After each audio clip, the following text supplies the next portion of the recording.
Hey everyone, Dominic here again with the second episode of Navigating Star Atlas. Thank you guys so much for joining me today. And I also want to give a huge shout out to you guys for enjoying and giving love to the first episode. We really appreciate that. So we're going to keep doing these. Today, we're going to go a little bit more specific and we're going to be talking about character customization. And with me to talk about character customization is character art director Hanno. Hanno, how you doing, man? Can you just let us know who you are and what you do for Star Atlas? Hey, what's up, Dom? My name is Hanno Hagedorn. I'm the character art director at Star Atlas, directing character art. That's what I'm doing here. I've been in the industry for like a good 23 years, worked on a couple small projects such as Crisis, Uncharted, Jedi, and been at Star Atlas for a good 2 years now. And it's been a blast. Sure, man. I'm sure, and I think I speak for the whole team when I say that we're completely lucky to have you, man. You're an absolute legend. Anyways, I'm really excited to talk to you today because character skins and skins in general in Star Atlas are one of my favorite topics to talk about because of how vast the customization options are. Like you could customize everything and anything basically, not literally, of course, but basically. Anyways, first question I really want to get into here with you is, what is customization even going to be like in Star Atlas?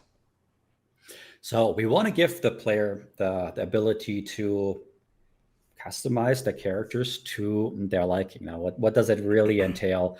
That goes from changing patterns to colors, to detail maps, and so on, to face augmentations, to war paints, to lights.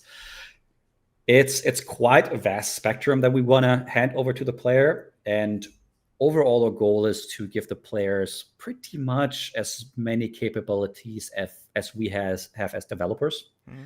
So everything that you see in the trailer, that you've seen in the trailers, are options that we can modify, and we want to hand that over to the player so they can basically do the same. Now, little disclaimer, it's still all work in progress. So some things might happen, some things might not happen. So, take it all with a little bit grain of salt. But our intention is to really give all that power to the player, as silly as it sounds. No, I think that's really powerful, man. That's really powerful. When you said like we want the player to have the same options as the devs have. That's awesome, man. That's beautiful. Yeah, all the characters that you've seen in the last trailers are part of the customization system, and basically all those characters can be made by the players. And our system is constantly growing, getting bigger and bigger. For like right now, we focused a lot on the base suits, on the base helmets. We show some augmentations on the faces that can be chosen. On the Maurice, goes a little bit deeper. There's like some war paint. On the Aster, you can see some lights. I don't want to get too far ahead. Yeah. Because we're gonna talk about all that stuff later on. Yeah, and one of my favorite things about our customization and how we do it is how different we do it. Traditional game studios, they sell the skins, you buy the skins, you put on the skin. That's it. But with Star Atlas, we're not selling you the skin. We're letting you create your skin by playing the game. So if you want to make a red, white, and green skin, you would have to go out, play the game, gather the resources to get those colors, and then make the skin that you want. And I think it's incredible. It's such a difference between the way we're doing it and the way most other game studios are doing it. So I'm really excited for this. It's a really good conversation. I'm so happy that we're here talking about it. Yeah, as the baseline, we're gonna give the players skins that go very hand in hand with the overall tone and design of the species, that follow the color spectrum. And on the mods, that's a lot more grays and blacks, for example, a little bit toned down. But then the player can go in and choose any color they want, and they can go as simple and complex and stylish or garish as they want to, and make their characters unique. And that goes from basic colors that can be found, can be earned, can be won. There's going to be multiple ways to acquire colors, to the color layouts, On the characters themselves, there's going to be a multitude of those that can be chosen. To just give the player easy access to as many options as we can and create very interesting looks. That's awesome, man. That's awesome. So leading into my next question here, what can we customize in Star Atlas when it comes to characters, of course? Depends on the species. Each species has like a little bit of a different spin. For the mud characters, it's going to be more heavy on color paint jobs and sponsors. On the Marines, it's going to be more on war paints, on earthy tones, at least by default. There's going to be some more elements that we haven't shown yet that they're still to come. on the Aster, it's going to be a lot of the lights. It's going to be like literally the paint jobs on them, from crazy glossy car paint to matte paint to patinas and stuff. Like a nice spectrum of more metallic flavors in that regard. And so each species is going to have like their own little twist on customization and the strong points that really play into their overall designs. That's really cool, and I'm sure I know we're going to talk about this in a little bit here. Yeah, that's really cool, man. That's really cool. How about we so let's get into it. I want to go specifically into some characters now, because I know with the 2.2 release that we have coming next year, there's going to be a couple of different characters that people are going to be able to play that are new. The first one being, you've kind of already touched on it a little bit, which is like the mud human racers. So you've already touched on that there's going to be tiers, and that there's going to be a mud human racer. But can you touch on maybe a little bit about the mud human racer? And we'll have some like mud human racer footage playing right now for everyone at home who's watching, so you can get a real grasp of kind of what he's talking about. But yeah, can you just talk a little bit about the mud human racer that's going to be coming out like early next year? Yeah, the MUDs are in general more leaning on traditional human designs to some degree, obviously very sci-fi, but also militaristic. The tiers we've shown right now are, again, the lower tier ones, the more basic ones, and they're just kind of going to go from there. The interesting bit about the MUDs is basically their uniforms and the helmets by themselves without any patterns on it are almost like a clean canvas. So that allows us to add a lot of crazy patterns and color schemes on top of them, because there's no geometry in the way that would elsewise fight with those patterns. And I only can say like that there's more to come. Stay tuned. No, that's always good to hear, man. Stay tuned. There's more to come. Yeah, stay really tuned. Cool. Yeah. But it kind of goes back to like the base shapes are rather simple. It's a little bit of a hard sell in the beginning. People are like, it's just like a blank canvas. Like, no.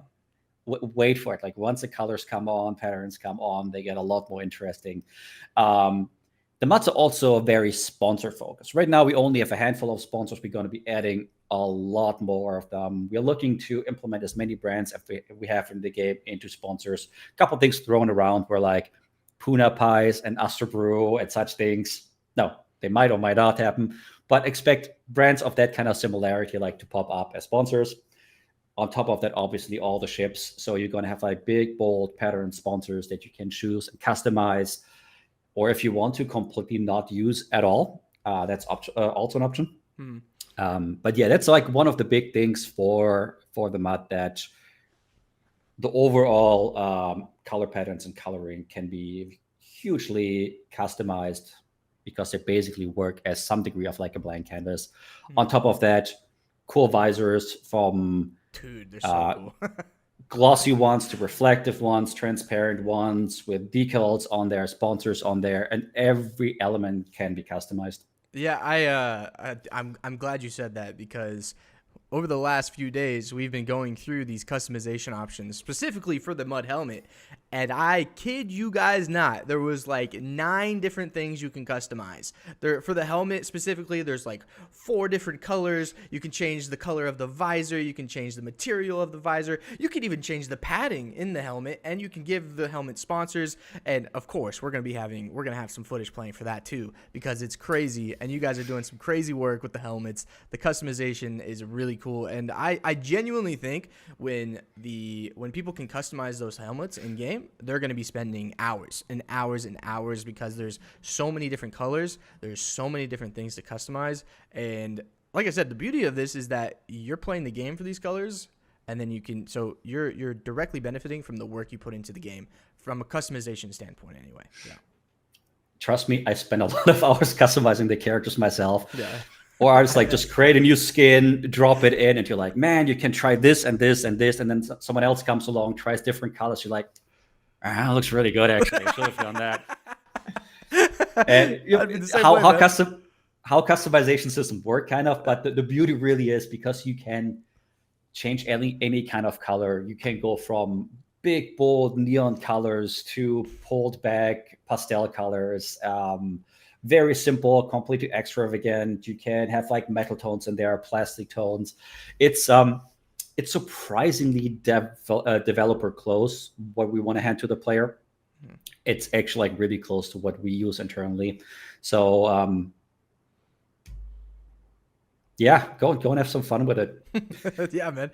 And I know you don't have probably an exact number for me, but we've talked about this before, and with the crazy amount of customization options that you have just for a helmet and a character, if you had to guess the number of combinations that a player could come up with for their own given skin color scheme, what would you say the number was?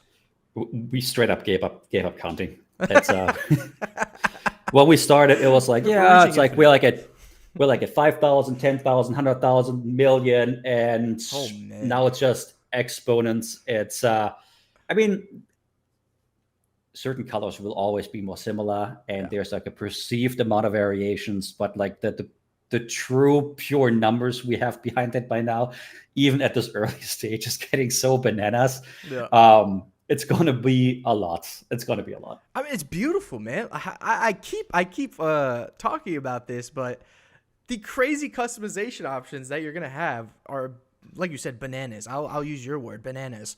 It's bananas.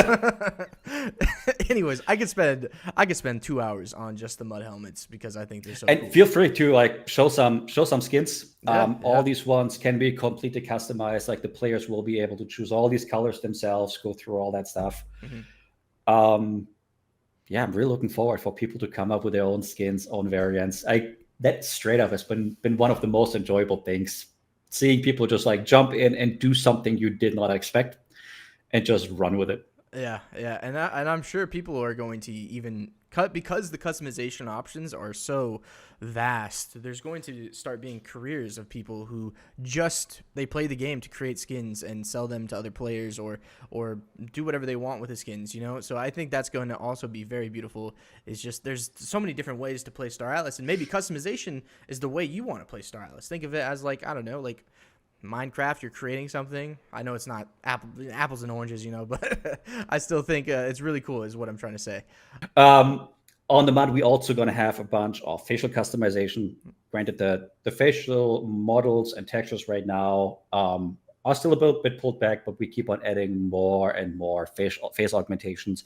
You guys seen some of them. One of our artists, Ivan, based on Vitaly's design, just did like the skull face mask, which was supposed to be a one-off, but it just feeds in the system and now going to be available to everyone. And we're going to have a whole bunch of these ones, from big, bold patterns on the face, augmentations, tattoos and whatnot, to very subtle ones that can be completely customized. So even though a big focus so far has been on the suits and helmets, because that's the big readability thing that you're going to see the most, we're not forgetting about the faces. They're also going to be a part. We're going to get into details a little bit later with them, though. Yeah. Diversity is going to definitely be there as well, right? Yes. Just you will be able to pick like any kind of person you want to be. Just a matter of time, because it's quite some work to get them all implemented and working. Yeah. The awesome thing is we're now at a stage where we're starting to get a really strong compounding effect, where the more we add, it's not just like for one character, it works for all of them. We add one thing to a human, it's going to be available to all humans. It doesn't sound like that much initially, but it really builds up and adds a lot of momentum to the whole development process. Oh, dude, I'm sure, man. I'm sure. Before we move on to the next character, anything else on Muds? No, that's it. Okay. Cool. So we talked about this a little bit in the earlier stages of this episode, but there's going to be a few different new characters that people will be able to enjoy in R2.2, which is coming early to mid next year ish. We'll see.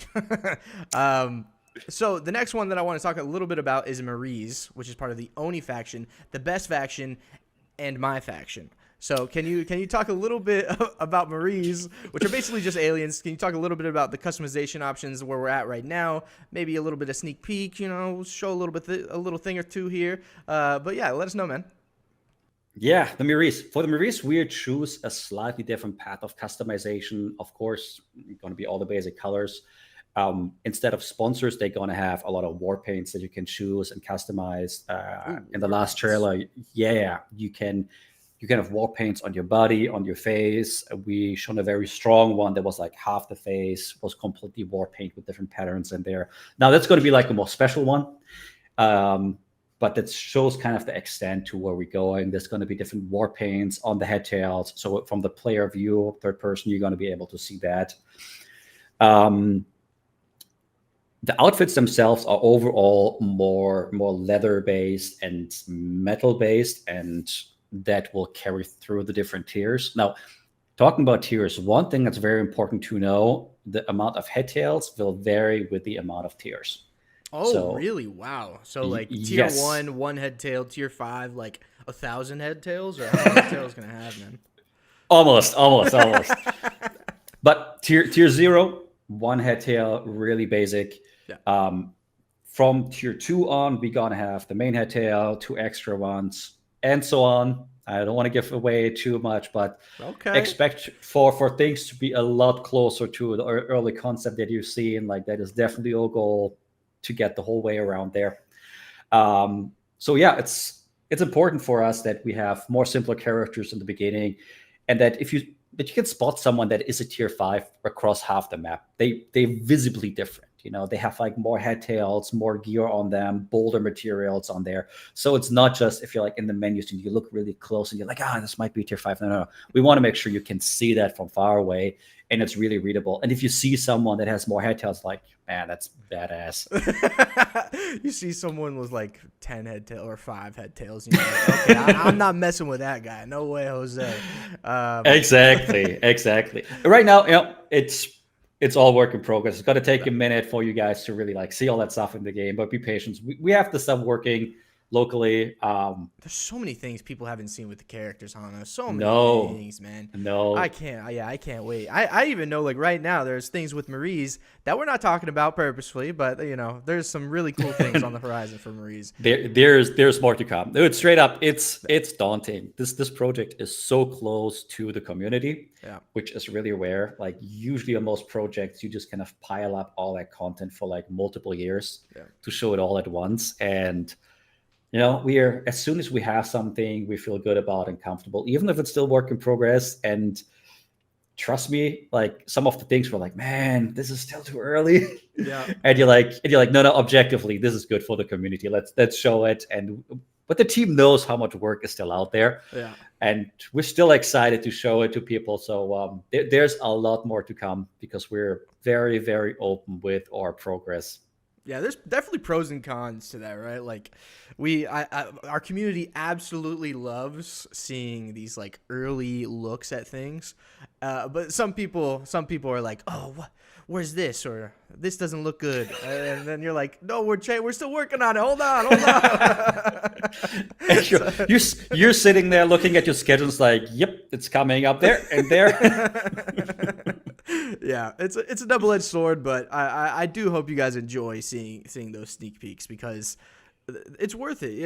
They love it. The team loves showing it. They love showing off their work. So it's really cool stuff. For Maurice, still one thing that we haven't touched on yet is the visor.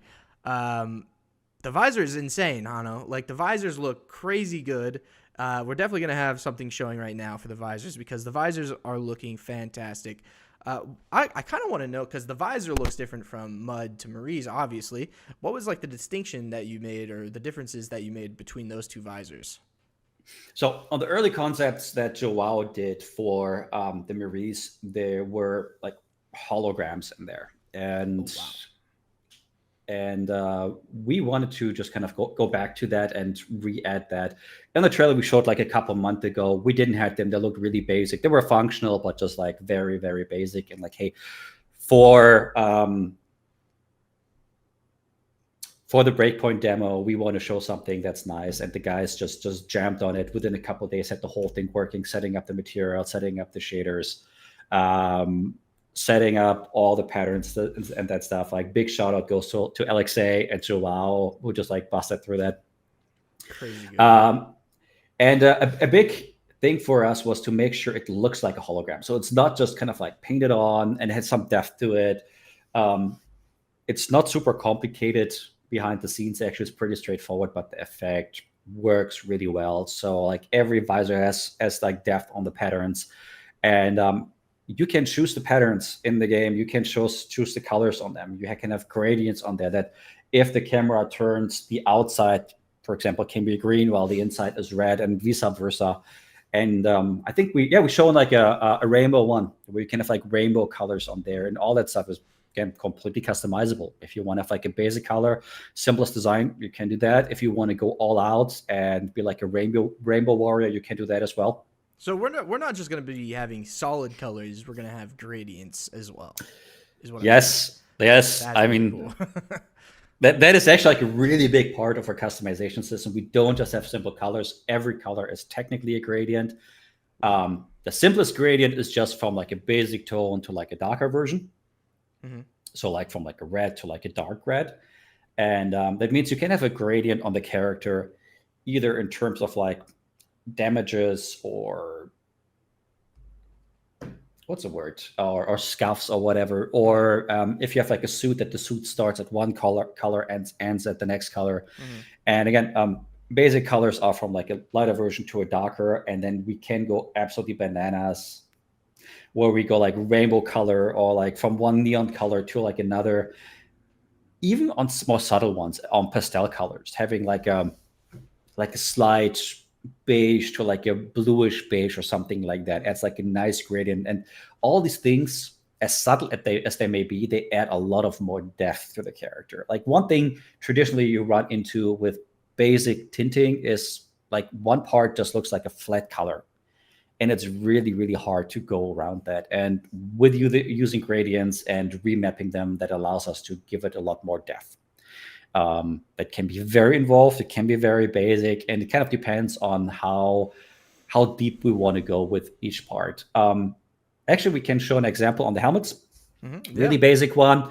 If you look at the helmet, basic color, this is how a solid color would look like, and this is how a gradient would look like. And you can have like a basic gradient in there. You don't have to go for it, you can go for it, but that really multiplies the amount of possibilities. And a basic gradient on a helmet is like something really simple, to be fair, but that can be used in all kind of circumstances. And the amount of possibilities we have with that are pretty vast. It's just crazy. It's insane. Like, I will definitely be going for a gradient. That's for dang sure. Okay. Moving on to the next character, which is part of the Ooster faction, is basically robots.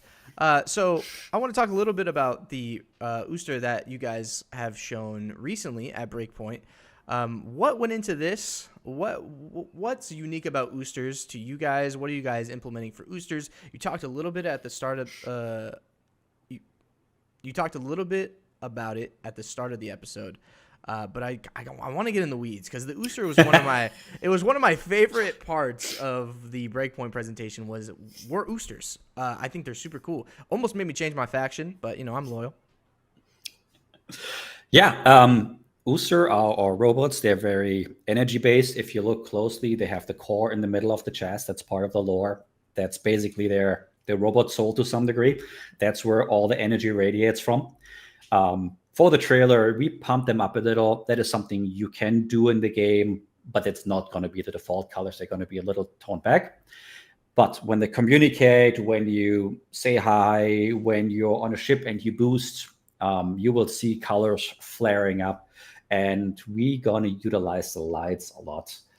Basically, the user can become one with the ship, so to say. That's where really they cool. connect with the That's ship, really and cool. if you do actions with the ships, the lights are reacting appropriately. Now, there's still a lot to like implement there.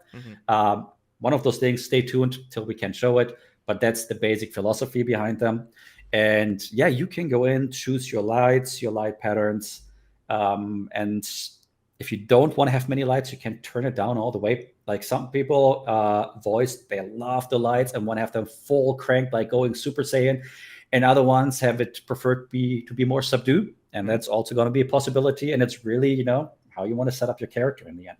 Dude, that's fantastic, man. That's so fantastic. One of the things that I heard from a video, shout out to Metaverse Explorer here, is he was saying that he wanted a bigger robot. Like the Ooster that we showed was more humanoid. Are you guys working on other sized Oosters, and what are those looking like right now?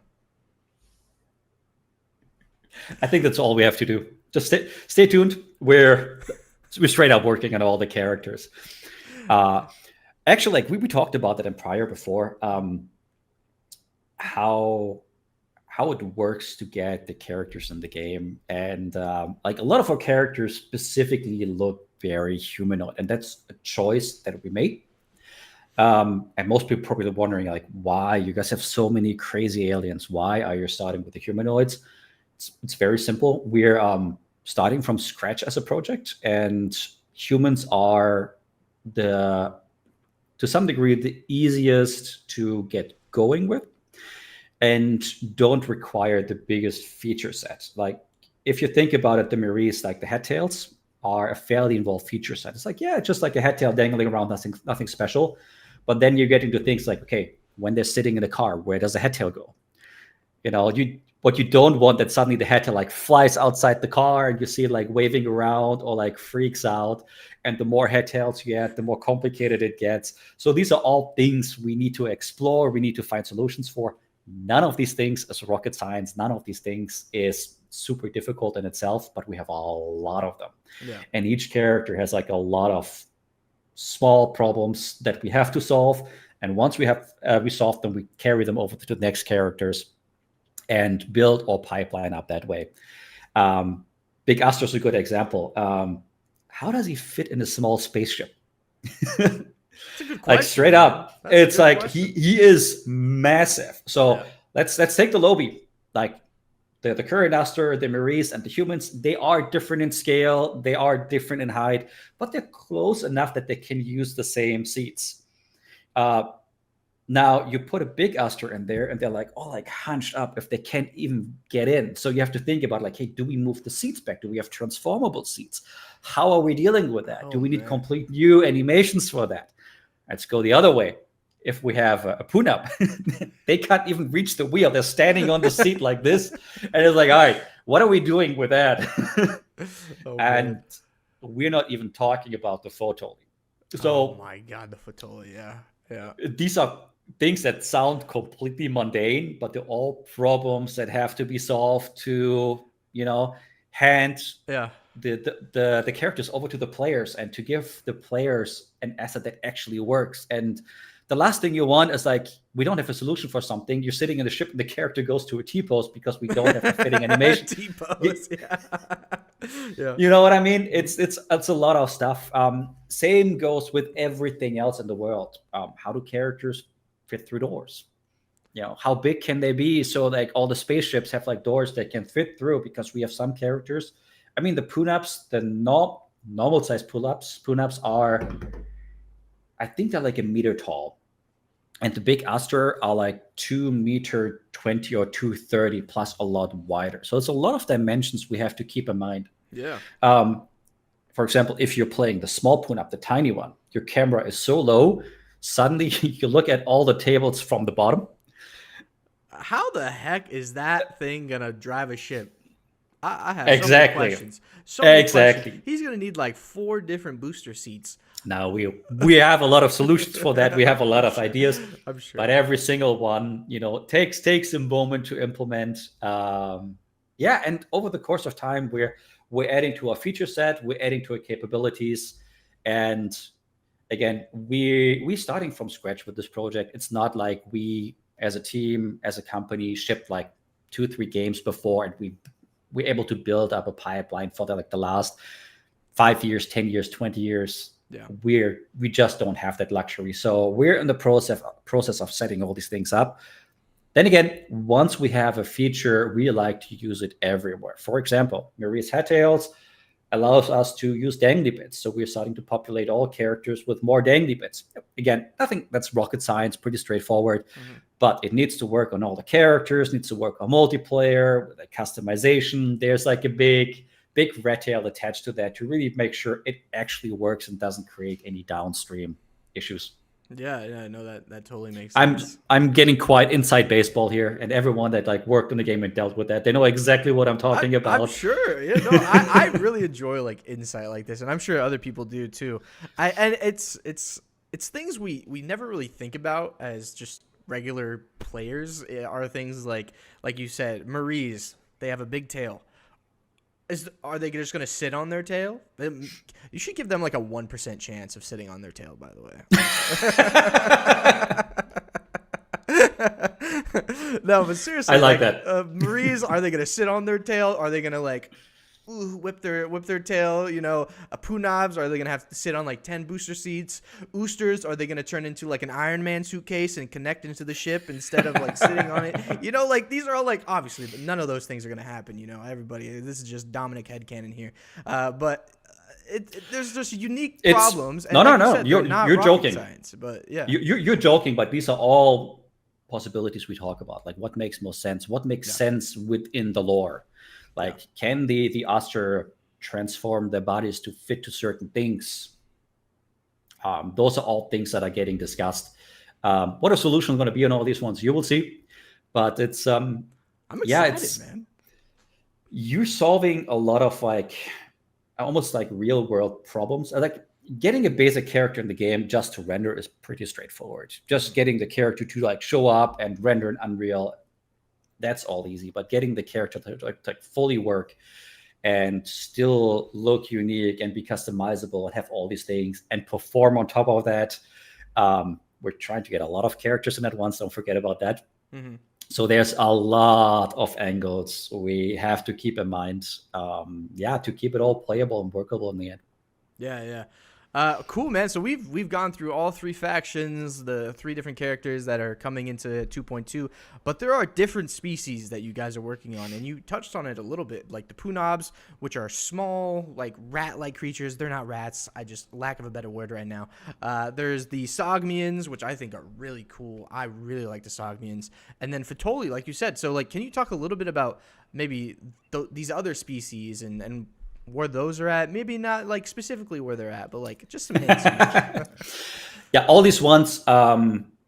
We are working on the base setups right now, our basic implementations. We're not on the art side fully yet. Granted, we have a lot of really cool concepts that also give you guys like a really strong idea where we're heading with this.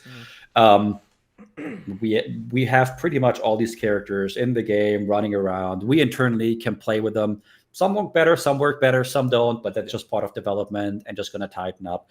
And as we go through that, they're going to get better and better until we eventually, they get their turn where they get fully arted out and get handed over to the players. Mm-hmm. Yeah. I think some of these characters are actually in experimental mode right now in the live client, and you can see like their darkened version. Nothing specific, of course, but you can see them and kind of get a hint of what they're at, which I think is really cool. Cool, and man. All those ones, I think, and I don't want to say the wrong thing, but I think most of these ones are already playable internally. Ooh, I like that. So I like that. Make out of that what you want. But we haven't forgotten about them, and we're working on all these guys to some capacity. Yeah. I think people underestimate how many characters there are going to be in Star Atlas. There's so many dang characters. So many. Oh my god. Yeah, we haven't even talked about Tufa. There's so many different characters that will be in this universe. Good luck, Hanno. You know what? Good luck, man. I'm sure that's gonna be a good time. Dude, it's a blast. Yeah, It's a I'm sure it blast. is a blast. Actually, there's so many like unique species, and that's another thing that I really love about Star Atlas is that there's just so many different species, and they're all unique in their own way, and you can learn about them. There's a lot. I could go on a tangent here, but I'm not going to. Anyways, that's going to do it for episode 2 of Navigating Star Atlas. Like last time, we want to know your guys' thoughts. What did you guys think? What was your guys' favorite part of this episode? Did we miss a question that you wanted answered? And of course, who do you want to see next? Hanno, thank you again for joining. Do you have anything last that you want to say? Yes, of course. Big thanks to the whole character team. The guys have been putting a lot of work into this. They're extremely passionate about every single element, and it's an absolute blessing to work with these guys.